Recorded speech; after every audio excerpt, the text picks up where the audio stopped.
Welcome to Shine the Light. I'm your host, Stephanie Freschetti. When many of us hear the words domestic abuse, we immediately think of male-female relationships, where the male is often the abuser. But that is not always the case. Today, we're being joined by Deborah Flint from the Crisis Shelter of Lawrence County. So explain to me why the thinking is that heterosexual relationships are the only intimate relationships where domestic violence occurs. Because domestic violence is about power and control. And power and control show up in many kinds of relationships. So the LGBT community is not shielded from that reality. And they often find themselves in controlling and abusive relationships and need our help. And we also know that domestic violence abuse reaches across all socioeconomic classes. But why is it so important for us to make it a priority to reach out to these victims? Well, studies show that they do seek help less. They don't feel welcome in traditional settings. There are a number of barriers that go along with being an LGBT person, especially in a rural area like this. There's fear of being outed to people that they are not currently, that don't have that knowledge about them. There's some stigma in the LGBT community that they will be treated differently, that they'll be judged. It's important, I think, to reach out to the LGBT community because they need the services because of the trauma that they experience.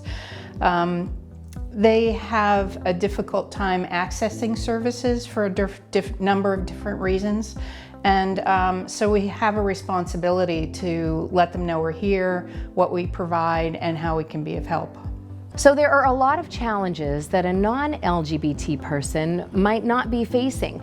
Can you give me some examples of what the victims you've encountered are experiencing? I think oftentimes they're isolated, especially in an area such as ours, where most people are not vocal about their LGBT status for safety reasons. So they're isolated within the relationship. The person who has power and control over them have a unique slice of power. They can out them to an employer, or they could out them to family members, which would then become problematic. If they're a youth, they could become homeless as a result of a partner who outs them to family who are not willing to allow that person to continue to live with them. And so we find a lot of youth are homeless as a result of being identified as LGBTQ. What it sounds like is that it's not just intimate partner violence that some victims are experiencing, but also emotional trauma as well. A family member, for example. Yes. Domestic violence doesn't just happen in a partnered relationship, it happens in a household. Much of what we know about PTSD and its effect on the brain, we sort of assume that you have post-traumatic stress disorder as a result of an incident, a car accident, an explosion, being in the battlefield. Certain primary experiences create PTSD. What we know is that long-term bullying and long-term domestic violence at the hands of unsupportive parents also create the changes in the brain that result in PTSD. Deborah, we know that this group is under a lot of stress with a lot of obstacles. How can we begin to fix this? I think we have to first start at home.